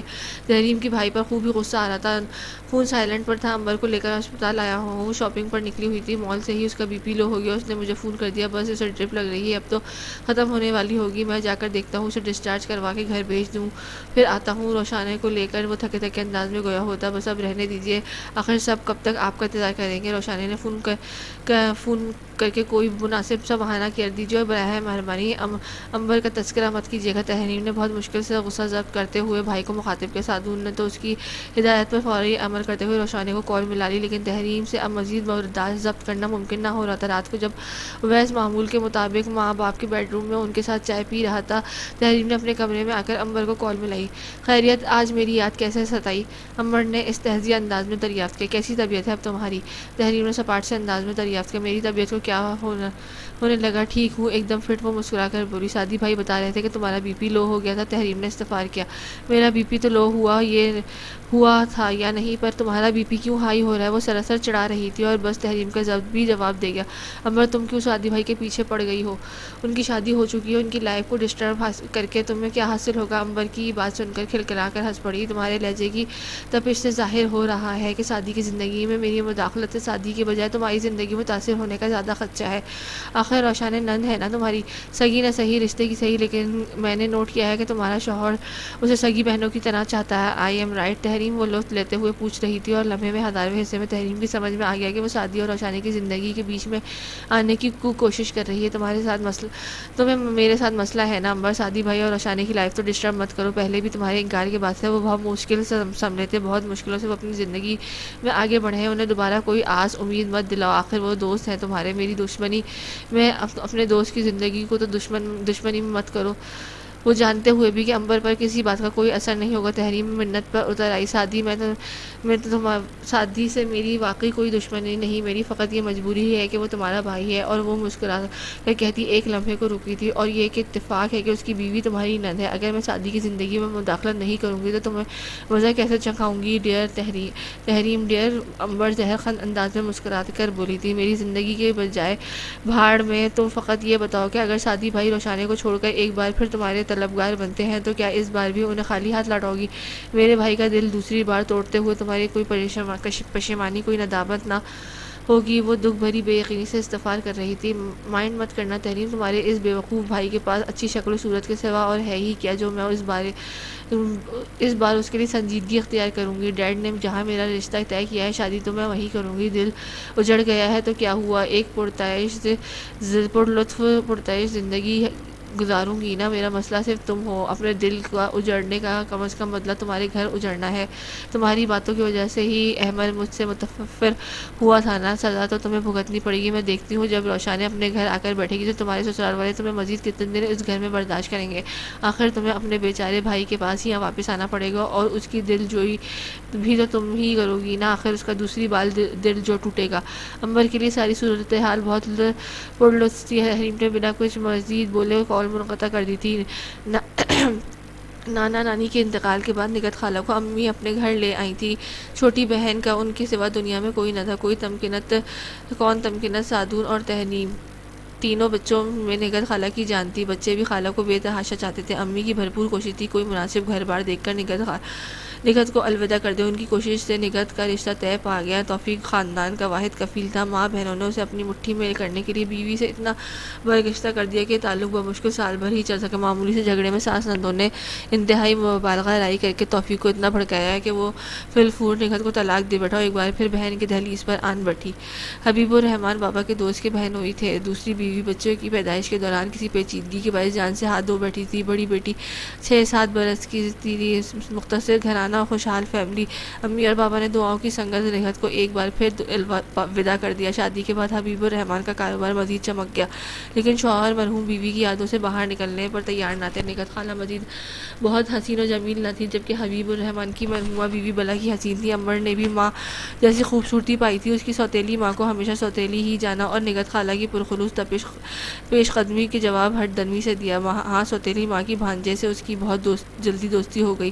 سعدون اس کا کلاس فیلو تھا، اس کا سب سے بہترین دوست بھی بن گیا تھا. سعدون کے لڑکپن ختم ہونے کو تھا جب ماں باپ دونوں کا ایک کار حادثہ کا شکار ہو گئے. باپ کی پینشن اور واجبات سے کسی طور زندگی کی گاڑی چلنے لگی. ملائیشیا میں مقیم تایا نے اپنے بڑے بیٹے کے لیے تمکنت کا رشتہ مانگ لیا اور یوں تمکنت بیاہ کر دور دیس جا بسی. سعدون کی بیسٹ فرینڈ احمد کب تحریم میں دلچسپی لینے لگا، اس کا اندازہ سیدھی سادی تحریم کو نہ ہو سکا. وہ اس کے لیے صرف سعدی کا دوست تھا. امبر، سعدی اور احمد تینوں دوستوں کو تکون یونیورسٹی میں بھی مشہور تھا. امبر کی فطرت میں حاکمیت تھی اور یہ برداشت نہ کر سکی کہ احمد اور سعدی کے علاوہ کسی اور لڑکی میں مخاطب ہو پائے. سعدون کو تو خیر امبر کے سوا کوئی بھی نظر نہیں آتا تھا، لیکن امبر جس کو دل دے بیٹھی تھی وہ امبر کے دوست سے زیادہ کوئی اور درجہ دینے پر تیار نہ آتا. امبر کی زیرک نگاہوں نے بہت جلد بھانپ لیا کہ احمد کی آنکھیں تحریم کو دیکھ کر جگمگانے لگتی ہیں. سعدون کی غیر موجودگی میں اس نے احمد سے اس بارے میں استفسار کیا تو اس نے بنا جھجک کے تحریم سے محبت کا اقرار کر لیا. احمد کے منہ سے یہ سن کر وہ بہت جلد اپنے والدین کو سعدون کے پاس بھیجنے کا ارادہ رکھتا ہے. امبر کے غم و غصے کی کوئی انتہا نہ رہی. تحریم ویسے بھی اس سے زہر سے کم نہ لگتی تھی اور ان دونوں سے جونیئر تھی، اور اب تک امبر کا ہر ریکارڈ بہت کامیابی سے توڑتی آئی تھی. شکل و صورت بھی بہت منموہنی تھی اور یہ اور باتیں وہ امبر کو کسی چڑیل سے کم نہ لگتی تھی. احمد کو کچھ کہنے کے بجائے اس نے تحریم کو دھمکانا زیادہ مناسب خیال کیا. احمد سے رشتہ جوڑنے کی صورت میں اس نے اسے ہر ممکن دھمکی سے نوازا تھا. تحریم کی اس مغرور اور بدلحاظ لڑکی کی دھمکیاں سن کر خوف بھی آیا اور شدید غصہ بھی، اس لیے جب اس دن موقع پا کر احمد نے اسے دلی واردات سے آگاہ کرنا چاہا تو تحریم نے امبر کی ساری دھمکیوں کے متعلق بتا کر اس کے جذبوں کی پذیرائی سے صاف انکار کر دیا. احمد کو امبر پر سخت طیش آیا. امبر کو خوب جلی کٹی سنا کر اس نے ہمیشہ کے لیے اس سے قطع تعلق کرنے کا اعلان کر دیا اور اب وہ وعدے پر قائم رہا. تحریم نہیں تو امبر کو بالکل بھی نہیں. وہ پڑھائی ختم ہونے کے ساتھ ہی انگلینڈ چلا گیا. وہاں اپنی ماموزاد سے شادی بھی کر ڈالی. امبر نے اسے منانے کی ہر ممکن کوشش کی، لیکن وہ ان سب کی شکل دیکھنے کبھی روادار نہ تھا. سعدون کو ان دونوں کی دوستی ٹوٹنے پر اچنبھا تو تھا، مگر بہت کریدنے کے باوجود دونوں نے ہی اس کی وجہ نہ بتائی۔ احمد چلا گیا تو یہ قصہ بھی اختتام پذیر ہوا۔ اب سعدون انور کا باضابطہ طور پر اپنی زندگی کا حصہ بنانا چاہتا تھا، لیکن بہن اس کوشش میں آڑے آ رہی تھی۔ جب وہ کسی طور اپنے مطالبے سے پیچھے نہ ہٹا تو ممکنات آپی نے مصلحت اسی میں جانی کہ دونوں بھائی کے دل کی خوشی پوری کر دی جائے۔ تحریر میں جلدی اپنے گھر کبار کا ہو جانا تھا۔ زندگی سعدون نے گزارنی تھی تو اس کی پسند کی اپنانا ہی عقل مندی کا یہ تقاضا تھا۔ انور جیسی خود پسند لڑکی سے کچھ بعید نہ تھی کہ وہ خود بھی سعدون کی زندگی میں شامل ہو سکتی تھی، لیکن ان لوگوں کی حیرت کی کوئی انتہا نہ رہی جب انور نے اس رشتے سے صاف انکار کر دیا۔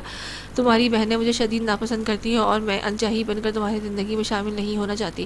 اس نے چالاکی سے انکار کا سارا ملبہ بھی سعدون کی بہنوں پر گرا دیا۔ سعدون کی ساری منت سماجہ، ساری یقین دہانیاں بیکار گئی۔ انور کی نہ جہاں میں نہ بدلی، بلکہ اس نے اپنے باپ کے منتخب کردہ شخص سے منگنی کر لی۔ سعدون بہنوں سے شدید شوقی تھا۔ نگہت خالہ کے سمجھانے بجھانے پر وہ تحریم کی نند سے شادی پر تو راضی ہو گیا، مگر دل سے اس رشتے کے نبھانے پر تیار نہ تھا، اور انور جو کچھ عرصے کے لیے اس کی زندگی سے دور چلی گئی تھی، شادی کے فوراً بعد پہلی والی دوست بن کر واپس پلٹ آئی تھی۔ سعدون اب بھلے سے اسے اپنی دوست ہی سمجھ رہا تھا، لیکن وہ کیا کچھ سوچ کر سعدون کی زندگی میں شامل ہوئی تھی، یہ بات اب تحریم کے لیے راز نہ رہی تھی۔ گھر کے کام کاج نمٹاتے ہوئے جب تحریم کا گدر لاؤنج سے ہوتا تھا تو اس کی ساس اور چچی ساس بہت شوق سے پاکستانی ڈرامے دیکھ رہی تھی۔ یوں ہی چلتے پھرتے کوئی سین ان کی توجہ بھی کھینچ لیتا، ورنہ اس جیسی سیدھی سادہ مزاج رکھنے والی لڑکی کو یہ کال ریکارڈ کرنے کا خیال قیامت تک نہ آ سکتا تھا۔ اب جب کال ریکارڈ ہو ہی گئی تھی تو اس نے اس کی اصل منزل کی جانب بھیج بھی دینا چاہیے تھا۔ تحریم گہرا سانس اندر کھینچتے ہوئے پھر سے فون پر جھک گئی تھی۔ میرا دل کر رہا ہے میں اسے شوٹ کر دوں، ماضی میں بھی وہ میرا اتنا ہراساں کرتی رہی اور تمہیں اتنا ہراساں کرتی رہی اور تم نے مجھے بتایا تک نہیں۔ سعدون انتہائی دکھ سے بہن کو تک رہا تھا۔ روشانے کو موسمی بخار نے اپنی لپیٹ میں لے لیا تھا۔ میکے میں اس کا قیام 2-4 دن مزید بڑھ گیا تھا۔ تحریم سعدون کے کھانے فریز کرنے کے لیے کہہ کر میکے آئی تھی۔ یہاں کھانا بنانے کا کس نے ہوش تھا؟ دونوں بہن بھائی زندگی کے سودوں سے یہاں کا کھاتا کھولے بیٹھے تھے۔ پہلے کبھی کچھ کیوں نہ بتایا تحریم؟ وہ دکھ کی انتہا پر تھا۔ کیا بتاتی بھائی کہ آپ کا دوست مجھ سے محبت کرنے لگا ہے؟ مجھے تو یہ یک طرفہ محبت بھی سراسر اپنا قصور لگتی تھی۔ یہ بات تو میں شرم کے مارے تمکنات آپی اور نگہت خالہ کو بھی نہ بتا سکی تھی۔ آپ کو بتانے کی ہمت کہاں سے لاتی؟ انور کا چہرہ تو دکھا سکتی تھی نا؟ وہ آہستگی سے بولا، ہم بہنوں پر تو انور کا چہرہ ہمیشہ سے ہی آیا تھا۔ اس نے ساری زندگی نگہت خالہ کے ساتھ کیسا سلوک روا رکھا، یہ کوئی ڈھکی چھپی بات تو نہ تھی نا؟ بس آپ ہی اس کی محبت میں اندھے تھے۔ تحریم تلخ ہوئی، بات سچ تھی۔ سعدون نے کوئی جواب نہ بن پڑا۔ میں تمہارے لیے فکر مند ہوں۔ اب جب وہ روشانے اور مجھے مہرہ نہ بنا سکی تب وہ تمہاری زندگی میں زہر گھولنے کی ہر ممکن کوشش کرے گی۔ اویس کو اعتماد میں لو۔ احمد تمہیں پسند کرتا تھا تو یہ یک طرفہ پسند ناپسند تھی۔ تمہیں انور کو کسی اور وار سے پہلے اویس کے سامنے اپنی پوزیشن کلیئر کرنی ہوگی۔ انور کا اصل روپ دیکھ کر اب وہ واقعی بہن کے لیے پریشان ہو رہا تھا۔ ہم لڑکیوں کی زندگی کا اتنا بڑا المیہ ہے نا یہ سعدی بھائی، مجھے اپنے شوہر کے سامنے احمد کی یک طرفہ پسندیدگی کی صفائی پیش کرنی پڑے گی، باوجود اس بات کے کہ وہ اویس سے میرا رشتہ جڑنے سے بھی بہت پہلے کا واقعہ اور روشانے کو آپ کی زندگی میں شامل ہونے کے بعد بھی اپنی نگاہوں کے سامنے اس کا لو افیئر برداشت کرنا پڑا ہے۔ تحریم بھائی کو بخشنے میں موڈ میں نہیں تھی، لو افیئر نہیں تھا، میں اسے دوست کی سمجھ کر ٹریٹ کرتا تھا۔ سعدون نے نگاہیں چراتے ہوئے جواب دیا، اور روشانے کو اپنی زندگی میں وہ مقام اور مرتبہ کیوں نہ دیا جس کی وہ حقدار تھی؟ تحریم مزید تکھی ہوئی، وہ چپ رہا۔ اسے مسلسل اس پیاری لڑکی کے جذبات و احساس کو ہرٹ کرنے کا باعث بنی ہے۔ میں اس کی جگہ ہوتی تو کبھی آپ کو معاف نہ کرتی۔ معافی مانگنے کے لیے اس نے سامنے ناک بھی رگڑنی پڑی نا تو گریز مت کیجیے گا۔ سچ تو یہ ہے کہ روشانی کی اصل مجرم میں ہوں، آپ اتنی پیاری لڑکی ڈیزرو ہی نہ کرتے تھے۔ وہ خفگی سے کہتی اٹھ گئی تھی۔ بھنڈی آلو مٹر 2 کھانے بنا رہی ہوں اور ان کے تیار ہونے سے پہلے روشانی کو یہاں موجود ہونا چاہیے۔ وہ کچن کی طرف بڑھ گئی تھی۔ سعدون نے گہرا سانس اندر کھینچا۔ جب بہن نے اتنی باتیں سنا دی تھی تو بیوی کون سا رعایت برتے گی؟ اب اس کی عزت نفس اور انا کو پس ڈالتے ہوئے ندامت کا اظہار کے ساتھ غیر مشروط معافی مانگنی تھی، اور تب تک مانگنی تھی جب تک معافی نہ مل جاتی ہو۔ 2 دن کے بخار نے اسے جسمانی طور پر اتنا نہ توڑا تھا جتنا سعدون کی مسلسل بے رخی کی جذباتی طور پر توڑ ڈالا تھا۔ تحریم بھابھی سے اس کی طبیعت کے بارے میں تو پتہ لگ ہی گیا ہوگا نا، پھر بھی حال پوچھنے کے لیے ایک کال تک آنے کی زحمت گوارا نہیں کی۔ روشانی کی آنکھوں پر بازو رکھے کب سے ایک ہی پوزیشن میں نیند دراز تھی۔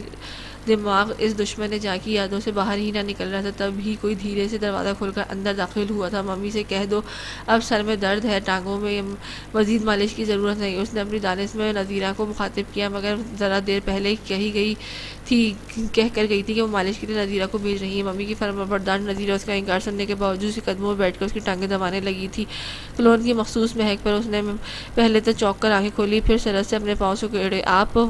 یہ تو وہ مر کر بھی نہیں سوچ سکتی تھی کہ سعدون احمد یوں سے اپنے قدموں میں بیٹھا ملے گا۔ لینے آیا ہوں، دھیرے سے بولا۔ کیوں فریزر خالی ہو گیا کہ؟ روشانی نے طنز کیا۔ نہیں، میرا دل اور میرا گھر اور میرا دل دونوں تمہارے بن اداس اور خالی خالی ہیں۔ صرف ایک بار ماضی کی تمام کوتاہیوں پر معاف کر دو، مستقبل میں بھی شکایت کا موقع نہیں دوں گا۔ وہ فرمانبرداری کی انتہاؤں پر تھا۔ تحریم بھابی کی خاطر آئے ہیں، میری وجہ سے نہیں۔ انہیں کبھی کوئی تنگی اور مشکل نہیں ہوگی، اور نہ ہی میرا اپنے گھر والوں کو کچھ بتانے کا ارادہ ہے۔ آپ لینے آ گئے، آپ کا احسان میں کسی غنیمت جان کر آپ کے ساتھ چلنے پر تیار ہوں۔ میں خواہ مخواہ کی معافی تلافی مت کریں۔ وہ تھکے انداز میں گوئی۔ تحریم کی خاطر نہیں آیا، اپنی خاطر آیا ہوں۔ میں جانتا ہوں میرے ماضی کے رویے کی پیش نظر تمہارا مجھ پہ یقین کرنا بہت مشکل ہے، پھر بھی اگر یقین کر سکو تو کر لو۔ اب تمہیں ایک بدلا ہوا سعدون احمد ملے گا جو اپنی بیوی کو اس کی جائز مقام اور مرتبہ دے گا، اسے ٹوٹ کر چاہے گا، بنا کہے اس کی ہر خواہش اور فرمائش پوری کرے گا۔ سعدون کی سمجھ نہ آیا کہ وہ مزید کس طرح اپنی وفا کو یقین دلائے۔ اس یو ٹرن کی وجہ جان سکتی ہوں، وہ واقعی بے یقین تھا۔ اب ماضی کی حماقتوں کو بار بار تذکرہ مت کرو، کہا تو ہے اب ایک وفا شعار محبت کرنے والا شوہر بن کر دکھاؤں گا۔ مجھے لگتا ہے اب بخار میرے دماغ پر چڑھ رہا ہے۔ روشانی نے اپنے پاؤں پیچھے کھینچ لیے تھے۔ اس کی بے یقینی نے سعدون کو ندامت کے سمندر میں غوطہ زن کر دیا تھا۔ معاف کر دو میری جان، میری زندگی میں آنے والی اپنے تن من والی لڑکی میں تمہارے قابل نہیں۔ سعدون نے اسے اپنے ساتھ لگا کر سچے دل سے اعتراف اور اقرار کیا تھا۔ روشانی نے بہت دیر تک خاموش رہی، پھر اس کے سینے سے لگے زاروں قطار رونا شروع کر دیا۔ سعدون نے اسے رونے دیا۔ اس نے بہت سے دنوں کا دل پر جو غبار تھا، اس غبار کو دھلنا ہی بہتر تھا۔ وہ ہولے ہولے اس کا سر تھپک رہا تھا۔ کہاں تھے سعدی؟ اتنے دنوں سے تم سے رابطے کی کوشش کر رہی تھی، میرا فون کیوں نہیں اٹھاتے؟ امبر دندناتی ہوئی کچن میں ہی چلی آئی تھی۔ وہ روشانی کے ساتھ مل کر سبزیوں کی کٹنگ کر رہا تھا۔ امبر کو دیکھ کر مسکرایا تھا۔ کہاں ہونا ہے یار؟ یہیں ہوں۔ اچھا اور فرمانبردار شوہر بننے کی پریکٹس کر رہا ہوں، اور دیکھو میں جس کی ساری عمر ہل کر پانی نہ پیا ہو، اب روشانی کی صحبت میں رہ کر کتنا سگڑ ہو گیا ہوں۔ اچھا ہوا تم آ گئی۔ آج ہم ویجیٹیبل رائس بنا رہے ہیں، ساتھ شملہ مرچ قیمہ بھی، تم بھی کھا کر چل جانا۔ سعدون نے اسے بڑی فراخ دلی سے دعوت دی۔ میں نے کہا کوئی کھانا وانا نہیں ہے، اور تم بھی یہ فضول کام چھوڑو، ابھی ہم اجدت کی طرف جا رہے ہیں۔ کتنے دنوں سے فرینڈز اکٹھے نہیں مل رہے، ارم اور فرقان سے بھی رابطہ نہیں ہوا، ہم سب مل کر ڈنر کریں گے۔ وہ کچن میں روشانی کی موجودگی کو قطعی فراموش کرتے ہوئے دھوس بھرے انداز میں سعدون سے مخاطب ہوئی تھی۔ آج روشانی نے جی میں بہت بالکل نہ کلس رہی تھی، مطمئن مسکراہٹ چہرے پر سجائے وہ خاموشی سے اپنے کام میں مصروف تھی۔ ارے چھوڑو یار، میرا اس وقت گھر سے نکلنے تو دور کی بات، اس کچن سے نکلنے کا بھی موڈ نہیں ہے۔ ایک ہی تو دن ہوتا ہے ہم میاں بیوی کے پاس۔ میں ہی کیا، اسجد اور فرقان بھی اب فیملی والے ہیں۔ فارغ وقت میں ہر کوئی اپنی فیملی کے ساتھ ہی وقت گزارتا ہے۔ سال 6 مہینے میں فرینڈس کی گیٹ ٹوگیدر اور بات ہے، لیکن ہمیں ہر ویکینڈ پر تو اپنے فرینڈس کو ڈسٹرب کرنا یا دندناتے ہوئے ان کی پرائیویسی میں مداخلت کرنا زیب نہیں دیتا۔ وہ بہت سلیقے اور سبحاسوں سے سمجھانا چاہ رہا تھا، اور امبر اتنی تو کن ذہن نہیں تھی کہ بین السطور فہم نہ سمجھ پاتی۔ تم دنیا کے آخری بندے تھے جس سے میں ایسی زنمریدی کی توقع نہیں رکھتی تھی۔ لگے رہو اپنی بیوی کے ساتھ سبزیاں کٹوانے میں چلتی ہوں۔ سعدون اس کی بات سن کر کہکا لگا کر ہنسا تھا۔ 100% سچ کہا تم نے، میں تو سرٹیفائڈ زن مرید ہوں۔ ارے میں تو اپنی شادی کی اگلی صبح ہی اپنی بیگم کے لیے ناشتہ بنایا تھا۔ مجھے لگتا ہے کہ شادی کے وقت اپنے پرس میں کوئی دم کی ہوئی پڑیا وغیرہ لے کر آئی تھی، جانے کیا گھول کر پلا دیا کہ میری مسز نے مجھے کہ اس کے سوا کچھ نظر ہی نہیں آتا۔ وہ روشانی کے والہانہ نگاہوں سے تکتے ہوئے بولا۔ اب امبر سے مزید سننے کی تاب نہ تھی۔ وہ دونوں کو قہربار نگاہوں سے گھورتی ہوئی بنا الوداعی کلمات ادا کیے وہ واپسی کے لیے مڑی۔ نگہت خالہ سے کہوں گا تمہارے ڈیڈ سے بات کریں، اب تمہاری منگنی کی مزید تول مت دیں۔ سب فرینڈز میں تم ہی سنگل بچی ہو، اس لیے بور ہو کر ادھر ادھر جاتی رہتی ہو۔ اب خالہ کو تمہارے ہاتھ پیر پیلے کر دینے چاہیے۔ سعدون نے اس کے جاتے جاتے بھی پیچھے سے ہانک لگائی تھی، اور وہ بنا مڑے تن پن کرتی چلی گئی۔ سعدون مسکرایا۔ نگہت خالہ کی مجبوری نہ ہوتی تو کسی اور طریقے سے اس کا دماغ ٹھکانے لگاتا، فی الحال اس خود پسند لڑکی کو اتنا سبق ہی کافی تھا۔ خس کم جہاں پاک میں نے ڈرائنگ روم میں بٹھانے کی اتنی کوشش کوشش کی مگر عنبر بی بی تو دندناتی ہوئی کچن میں ہی گھس آئی۔ عذرا نے باہر سے ہی بآواز بلند تبصرہ کہتا، کیا کمال کا فقرہ بولتی ہے عذرا بی بی، ویسے روشانے ایک بات بتاؤ، تم پہلی بار دندناتی ہوئی میرے دل میں کب گھسی تھی؟ سعدون نے اب اس کی جانب جھک کر سرگوشی کی۔ روشانے نے نگاہیں اٹھا کر اسے دیکھا، شوہر سے محبت کی حکایتیں ہر گھڑی ہر پل سنتی تھی، اب جانے موضوع کیا انکشاف فرمانے لگے تھے۔ تمہیں پتہ ہے میں عنبر کی انٹلیکچوئل پرسنالٹی سے بہت متاثر، ملکی اور غیر ملکی ادب پر پورا عبور حاصل تھا اسے، سعدون بتانے لگا۔ روشانے کے منہ کا ذائقہ خراب ہوا، اظہار محبت کے بیچ اب عنبر کہاں سے ٹپک پڑی، اس کا تو تذکرہ بھی ان دونوں کی زندگی میں ہمیشہ کے لیے نکل چکا تھا۔ ہاں تو میں یہ کہہ رہا تھا کہ میں نگہت خالہ کے گھر گیا تو عنبر اپنے برسوں پرانے بوڑھے مالی پر بری طرح سے برس رہی تھی، اور اگلے دن کی بات ہے، اور یہ اپنی عذرا بی بی کوئی رگ وغیرہ چڑھ گئی ہے، تم اس کے قدموں میں بیٹھ کر اس کی ٹانگ پہ اپنی گود میں رکھ کر زیتون کی تیل کی مالش کری تھی۔ میں جانتا تھا کہ یہ تم خود ادب کی رسیاں ہو، لیکن اس دن مجھے ادراک ہوا کہ علم و ادب جب تک آپ کے اخلاق کو نہ سنوار لے تو چاہے آپ ملکی اور غیر ملکی ادب پر بھرپور عبور بھی حاصل کر لیں، سب بے فائدہ ہے۔ بس اسی دن تم نے میرے دل کے گھر گھس کر پہلی گھنٹی بجائی تھی، وہ اعتراف کر رہا تھا۔ توبہ ہے سعدون، آپ کہاں کی بات کہاں جوڑتے ہیں، میں تو یہ اظہار محبت کسی کو سنا بھی نہیں سکتی، آپ اظہار محبت کے بیچ میں عذرا کی ٹانگ ہی لے آئے ہیں۔ روشانی کا چہرہ کھل اٹھا تھا۔ ہاں تو کیا میں اظہار محبت کے لیے کیا کرتا ہوں کہ تم دنیا والوں کو سناؤ، خبردار جو میری باتیں کشف کو یا کسی اور کو بتائی۔ سعدون نے اسے وارننگ دی، اور روشانی نے مسکراہٹ چھپانے کی خاطر گردن ہی جھکا گئی تھی۔ سعدون نے محبت پاش نگاہوں سے اس پر ڈالی اور خود بھی پورے دل سے مسکرا دیا تھا۔